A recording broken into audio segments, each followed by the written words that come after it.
बिस्मिल्लाहिर्रहमानिर्रहीम सल्लु अलैहि करीम। दोस्तों, पिछली एपिसोड पे हमने बात की थी कि शादी करते हुए जो लाइफ पार्टनर का सही इंतखाब है वो क्यों ज़रूरी है। तो उसी बात को थोड़ा सा आगे बढ़ाते हैं और उससे थोड़ा सा मज़ीद समझने की कोशिश करते हैं। मुख्तलिफ़ जो राइटर्स हैं वो हमें ये बताते हैं कि इंसान जो है अपनी ज़िंदगी में बहुत दफ़ा शादियां कर सकता है और बहुत दफ़ा डिवोर्स भी उसकी हो सकती है। मिसाल के तौर पे एक इंसान है, उसने 50 दफ़ा शादियां की और नहीं चली, 50 दफ़ा डिवोर्स हो गई। वैसे इतना खुशकिस्मत कोई होता नहीं है कि उसे इतने चांसेस मिले, लेकिन बहरहाल तो वो शख्स जो है और उसके बच्चे नहीं हैं तो उसका जो सिनेरियो है वो बिल्कुल डिफरेंट होगा एज़ कंपेयर, क्योंकि बहुत दफ़ा वो रिलेशनशिप में गया लेकिन क्योंकि बच्चे नहीं है, डिवोर्स हो गए, तो इम्पैक्ट जो है सिर्फ वो उस एक इंसान की हद तक ही रहेगा। लेकिन दूसरी तरफ दो ऐसे इंसान हैं, यानी मियाँ बीवी हैं, जिनका एक बच्चा या एक से ज़्यादा बच्चे हैं, तो उनकी डिवोर्स का इम्पैक्ट ज़्यादा होगा, यानी उनके ऊपर भी होगा, उनके बच्चों के ऊपर भी होगा। और फिर वो डिपेंड करता है कि अगर एक बच्चा है तो उस एक बच्चे पे इम्पैक्ट आएगा, और वो इम्पैक्ट बढ़ेगा अगर एक से ज़्यादा बच्चे हैं, यानी 2 या 3 हैं तो, और खुदा ना खासा डिवोर्स हो जाए तो वो फिर इम्पैक्ट उन बच्चों के ऊपर भी जाएगा। अच्छा जनाब, अब फिर ये भी एक सिनेरियो बनता है कि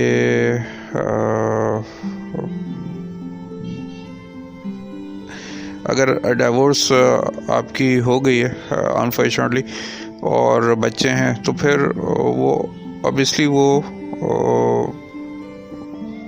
बच्चों की ज़िम्मेदारी तो उन दोनों पार्टनर्स की होती है। तो वो फिर एक डिवोर्स भी हो गई है, लेकिन अब वो बच्चों की टेक केयर करनी है, उनकी स्कूलिंग है, फिर उनकी कॉलेज यूनिवर्सिटी है, उनकी शादियां हैं वगैरह वगैरह।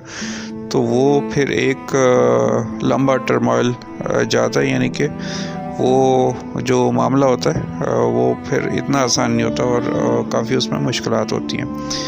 तो ये दूसरी वजह हुई है कि सही लाइफ पार्टनर का जो इंतखाब है वो क्यों ज़रूरी है।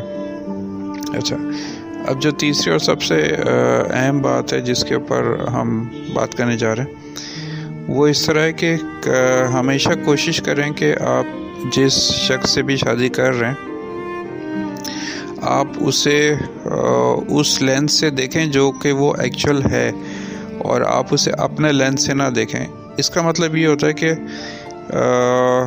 जब भी हम किसी ऐसे शख्स से मिलते हैं जो कि इत्तेफाक से हमें पसंद आ जाए, क्योंकि ऐसा नहीं होगा कि आप हर किसी से मिले और हर कोई आपको पसंद आ जाए। वो बहुत कम लोग होंगे कि जो आपको पसंद आए। तो आप मिले, आपको कोई पसंद आ गया, अब आप उसे उस लेंस से देख रहे हैं जो कि आपका लेंस है, यानी कि आप कह रहे हैं कि भाई ये शख्स अगर आपकी तरह चलेगा तो वो सही है या अच्छा है या आप के लिए एक्सेप्टेबल है।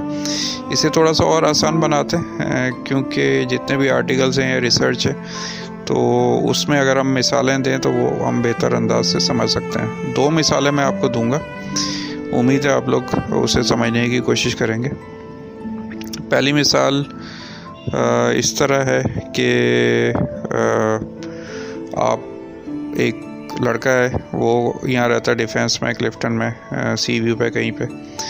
वो मटियारी के गांव में जाता है, मटियारी के गांव जाता है, पजीरो उसकी ख़राब हो जाती है, ये लैंड क्रूज़र चलें कर लें, और कोई नहीं, अकेला है, और दूर देखता है एक कुआं नज़र आ रहा है, और एक मटियारन है वो कुएं में से पानी निकाल लिए, और 12-15 उसकी बकरियां हैं तो उनको पानी पिला रही हैं।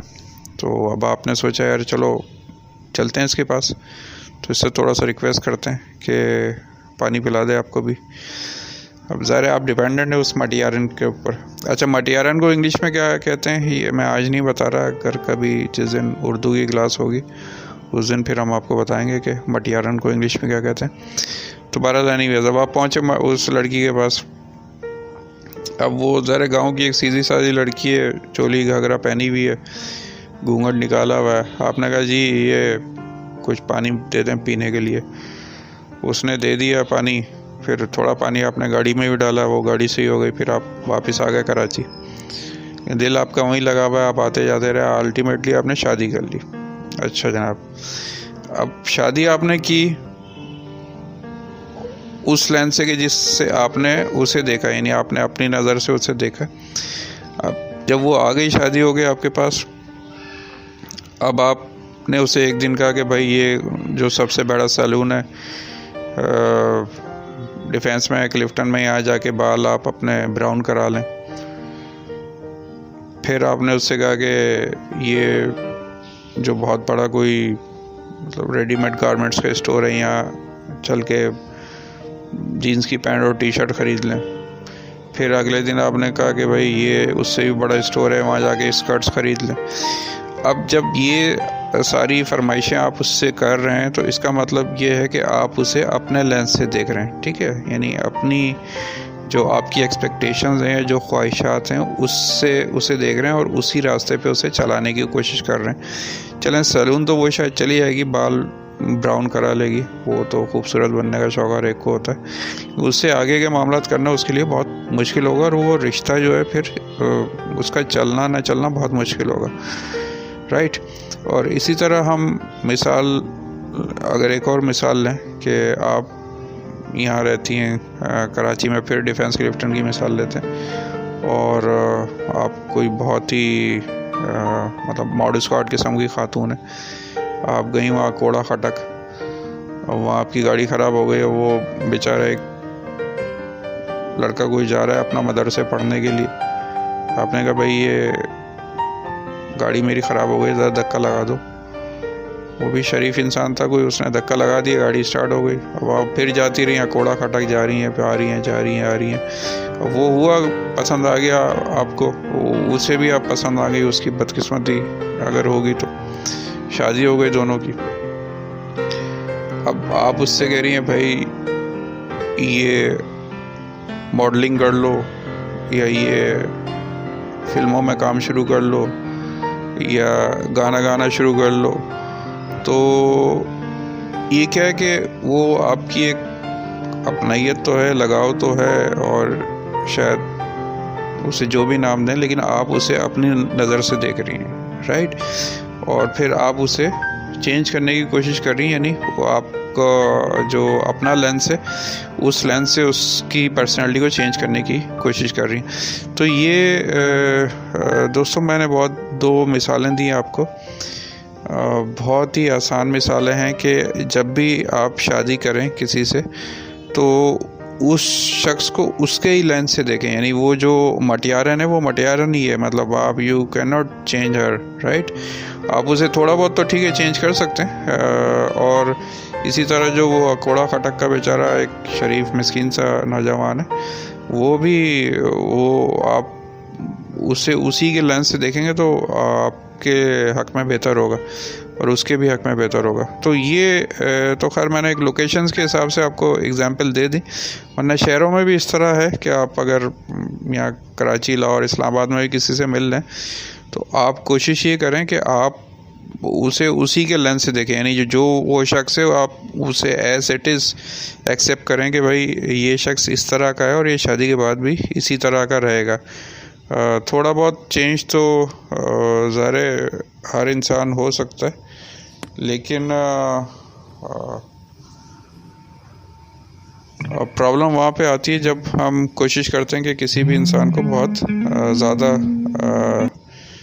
चेंज करने की कोशिश करें। तो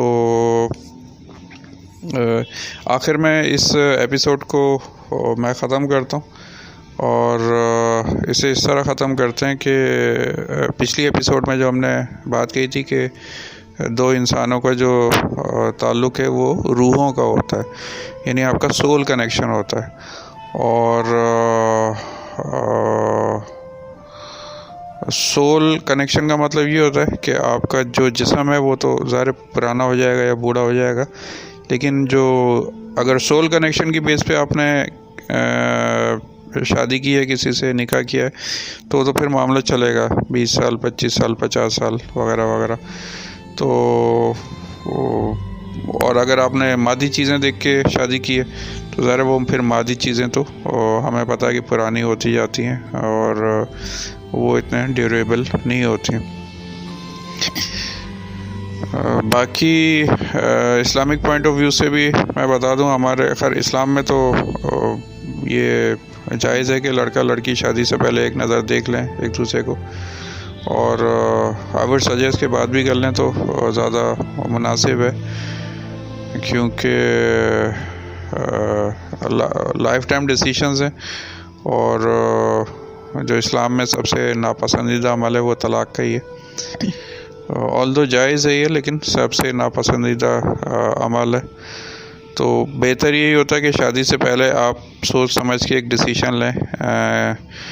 और आई होप सो मैंने ये जो एपिसोड बनाई है इसमें मैंने काफ़ी कोशिश तो की है, मैं एग्जांपल्स ऐसी दूँ कि आसानी से आपको समझा सकूं। लेकिन अगर आप मेरी पिछली एपिसोड सुनेंगे गौर से और फिर ये एपिसोड सुनेंगे तो आपको पता चल जाएगा कि लाइफ पार्टनर चुनते हुए बाकी चीज़ें आप देखें, लेकिन सबसे इम्पॉर्टेंट चीज़ ये देखें कि अल्टीमेटली आपका सोल कनेक्शन बन रहा है या नहीं। और सोल कनेक्शन का पता आपको बहुत सी दफ़ा ये भी होता है एक मुलाकात में ही हो जाता है। अगर आप एक दफ़ा दो लड़का लड़की मिल लें किसी से तो उन्हें हो सकता है एक मीटिंग में ही पता चल जाए कि they are good for each other.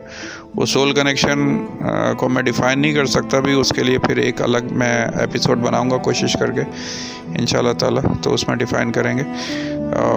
तो सोल कनेक्शन एक ऐसी चीज़ है कि वो एक मीटिंग में ही उसका अंदाज़ा हो सकता है। और बहुत सी दफ़ा ऐसा भी होता है कि आप बहुत दफ़ा मिलें लेकिन आपको वो अच्छी वाइब्स नहीं आती हैं, अच्छी फीलिंग्स नहीं आती, तो बेहतर फिर ये है कि वहाँ से आप मूव ऑन कर जाएं। तो दोस्तों ये हमारी आज की एपिसोड है। और जैसा कि मैंने पहले भी आपसे रिक्वेस्ट की थी कि अगर कोई भी एक बात आप इन एपिसोड से सीख रहे हैं तो बराए मेहरबानी से अपने तमाम सोशल मीडिया अकाउंट्स पर शेयर करें, ताकि ये आपके बाकी दोस्तों तक भी ये जो भी डिस्कशन है ये पहुंच जाए। और आने वाली एपिसोड्स के लिए हमारे इस रेडियो चैनल को और इस यूट्यूब चैनल को बराए मेहरबानी सब्सक्राइब करें। बहुत शुक्रिया। अल्लाह हाफ़िज़।